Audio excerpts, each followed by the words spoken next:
Hey guys, it is me, the Emerald Sword, and welcome back to another video, where today I will be reviewing the Tommyknockers right here.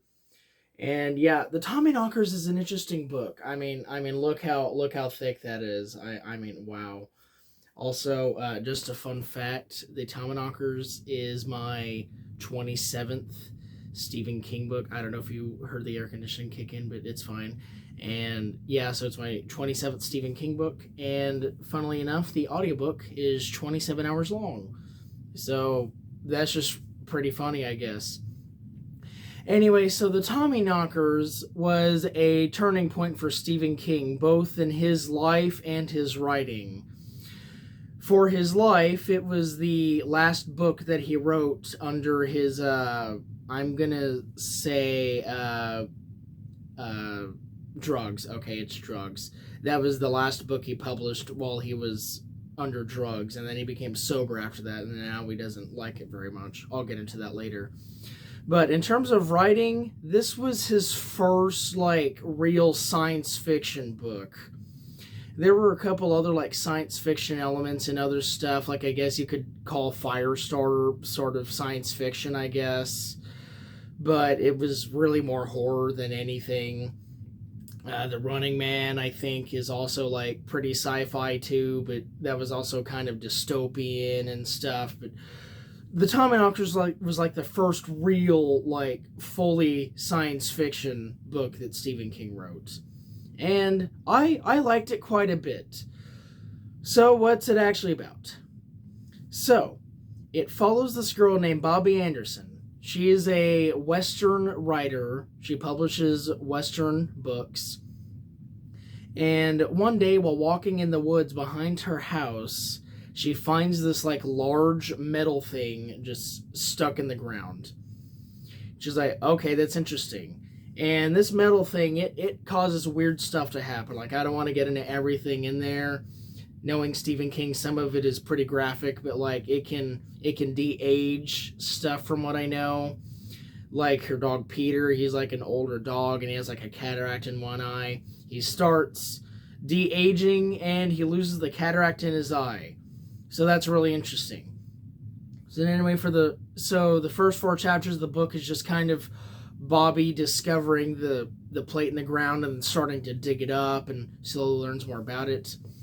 And then from chapter 5 onwards, we start to hear more about the actual main character of the book, Jim Gardner, also known as Guard.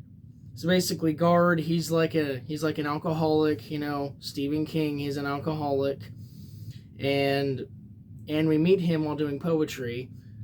I think someone is working on the lawn, but anyway, besides the point, he's like a poet and stuff. So he says this really good poetry thing, and then it gets into a very heated debate about nuclear fallout and Chernobyl and stuff like that.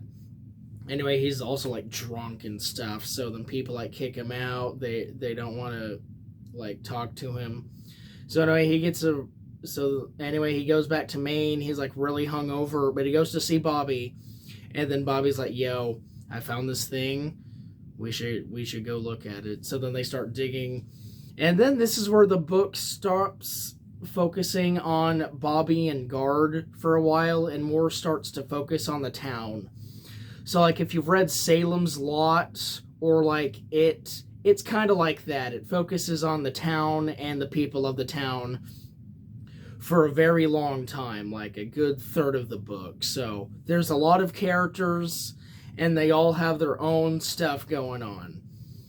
But anyway, so as the book goes on, people start mysteriously disappearing or mysteriously dying for whatever reason. And later it's revealed that the Tommyknockers have put this I guess pseudo-oxygen in the air above Haven only for some reason. And then it starts mind controlling the civilians of Haven, except for a select few. I'll get to that. So basically, Guard, when he was 17, he had a skiing accident that nearly killed him. And so to save his life, he had a metal implant put right in his head, right here.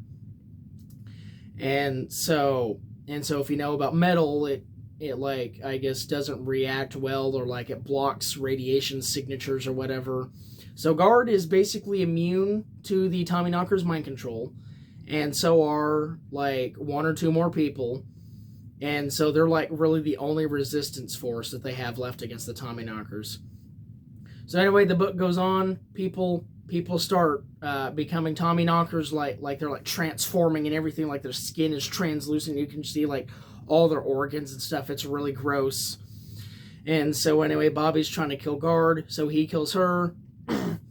And then the last like 50 or so pages of the book, he is trying to get back to the ship to save Haven. So what it is he gets to the ship, and then he pilots it into space, and then he basically dies. It doesn't outright say that he dies, but he lost all his strength after getting into the ship, and then he flew into space without a suit.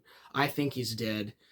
But anyway, so yeah, and then one of the kids who was in the town, his name is Hilly Brown. He accidentally made his brother disappear during a magic trick earlier in the book. So then the last like 2 or 3 pages is just them reconnecting after the little brother finally returned.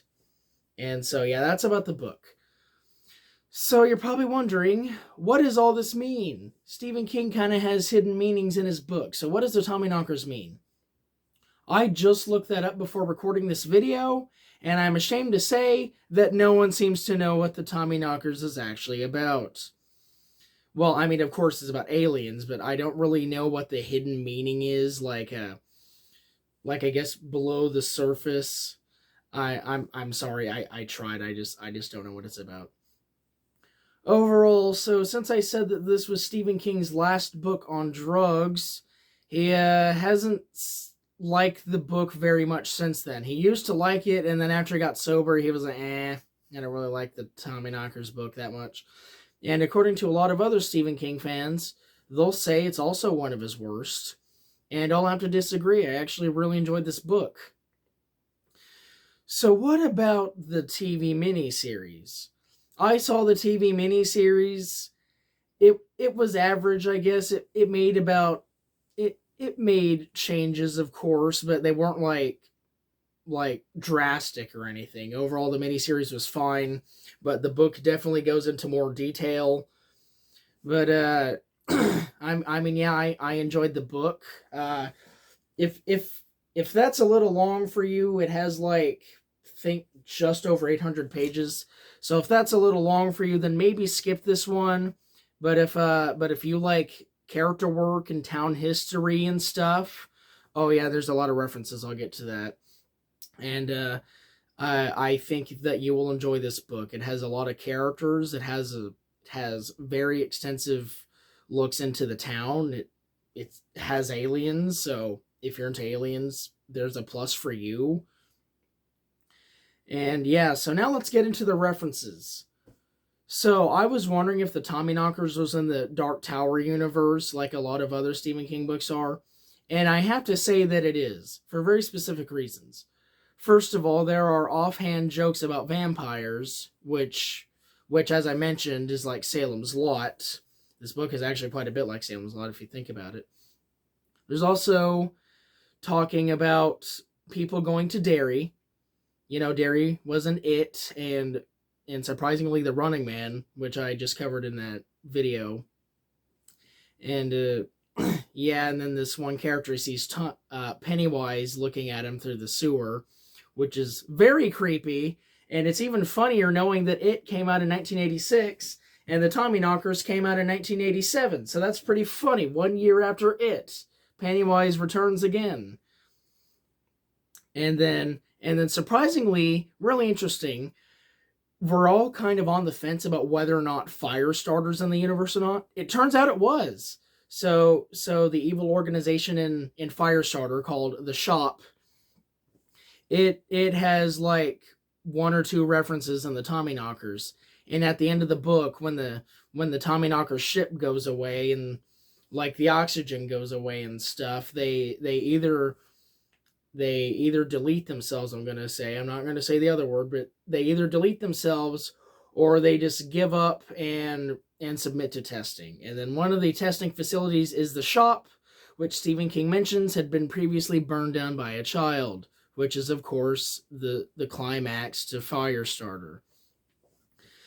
But anyway, yeah, those are all my thoughts on the Tommyknockers. I thought it was a really good book. It's certainly slow at times, but give like those like first 600 pages a chance, or even like those first 700 pages a chance, because like the last 100 or so pages are just full of energy. Like, it just does not slow down. But yeah, if that book interests you at all, I'd recommend it. And yeah, that's gonna be the end of the video. If you like the video, make sure to leave a like. And if you're new to the channel and you like what you saw, subscribe down below. But anyway, I've been Ben from the Emerald Sword, and I will see you guys next time.